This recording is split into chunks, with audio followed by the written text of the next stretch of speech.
سلام، خیلی خوش اومدین. امروز میخوایم بریم سراغ یکی از اون دغدغه‌های اصلی و همیشگی ما پدر و مادرها. اینکه چطوری بچه‌هامون رو برای زندگی واقعی، نه فقط برای امتحانات مدرسه، آماده کنیم. این سوال دقیقاً میزنه به هدف، نه؟ خب مدرسه که کارش مشخصه، بچه‌ها رو برای امتحان و نمره گرفتن آماده میکنه. ولی کی قراره اونها رو برای زندگی واقعی آماده کنه؟ میدونید مهارت‌هایی مثل مدیریت پول، کنار اومدن با استرس، حل کردن مشکلات، اینها چیزاییه که معمولاً میفته گردن خود ما توی خونه. ولی خب خبر خوب اینه که لازم نیست توی این مسیر تنها باشیم یا از خودمون چیزی اختراع کنیم. یه جورایی یه نقشه راه وجود داره.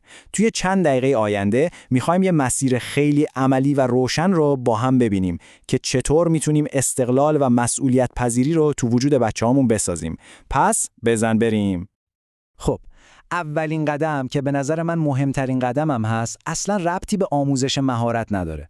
قبل از اینکه به بچه بگیم چی کار کن باید یه فونداسیون محکم براش بسازیم. این واقعا پایه همه چیزه. ببینید نکته کلیدی دقیقاً همینه.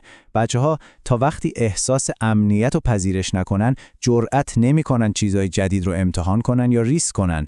این محیط امن مثل یه تور نجات زیر پاشونه. بهشون این اطمینان رو میده که اگه زمینم خوردن اتفاقی نمیفته و میتونن دوباره بلند بشن. اینجاست که استقلال واقعی جوونه میزنه.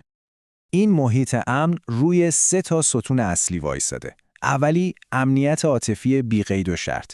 یعنی بچه باید ته دلش قرص باشه که شما دوستش دارید، چه نمرش 20 بشه چه 10. عشق شما به عملکردش وصل نیست. دومی استقلال اما با چارچوب مشخص.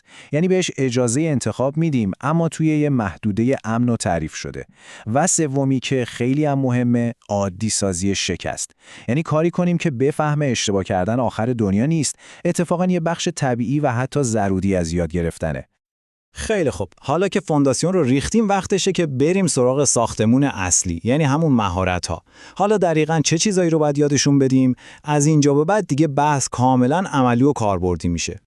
میدونم وقتی میگیم مهارت‌های زندگی ممکنه یه لیست بلند بالا و شاید حتی ترسناک بیاد تو ذهنمون. اما برای اینکه کارمون راحت بشه میتونیم حدود 15 تا از مهمترین هاشون رو توی 3 دسته اصلی جا بدیم. اینجوری همه چیز مرتب‌تر میشه و مطمئن میشیم که چیزی از قلم نیفتاده. ستون اول مهارت‌های کاملاً عملی و روزمره است. چیزهایی که به استقلال فیزیکی بچه کمک میکنه. از مراقبت‌های شخصی و مرتب کردن اتاقش گرفته تا درست کردن یه نیمروی ساده. یاد گرفتن همین کارهای به ظاهر کوچیک یه حس توانمندی و اعتماد به نفس فوق‌العاده‌ای بهشون میده. ستون دوم میره سراغ مهارت‌های فکری و مدیریتی، حرف از مدیریت پول تو جیبی، برنامه‌ریزی برای انجام تکالیف و حل مسئله است. ولی شاید از همه مهمتر مهارت یاد گرفتن یادگیری باشه. این یه ابزار همیشگیه که بهشون یاد میده چطور در طول زندگی خودشون به دنبال دانش برن و رشد کنن. و اما ستون سوم که به نظر من برای داشتن یه زندگی شاد و موفق حیاتیه، مهارت‌های عاطفی و اجتماعی، یعنی توانایی حرف زدن و گوش دادن، کنترل خشم و هیجان، همکاری با بقیه. اینها دقیقاً همون چیزهایی هستن که روابط سالم و سلامت روان رو شکل میدن. خب این لیست مهارت‌ها خیلی هم عالی، ولی سوال اصلی اینجاست، با این همه مشغله چطوری اینها رو توی برنامه روزانمون جا بدیم؟ نگران نباشید، یه راه حل خیلی ساده و عملی براش هست. ایده اینه که یه نقشه راه هفتگی برای خودمون درست کنیم. یه برنامه ساده که هر هفته تکرار میشه و کمک میکنه روی مهارت‌های مختلف کار کنیم. اینطوری یادگیری تبدیل به یه عادت روتین میشه بدون اینکه بخواد به کسی فشار بیاره. نه به ما و نه به بچه‌ها. بذارید یه مثال بزنم. فرض کنید یه بچه 9 ساله داریم. برنامه‌مون میتونه اینجوری باشه. دوشنبه‌ها شب با هم یه غذای ساده درست می‌کنیم. سه شنبه‌ها وقت حساب کتاب پول تو جیبی هفتگیشه.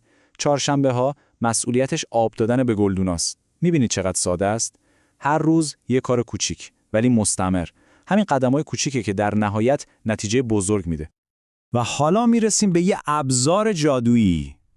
یکی از قوی‌ترین چیزهایی که در اختیار داریم و میتونیم از همین الان شروع به استفاده ازش کنیم.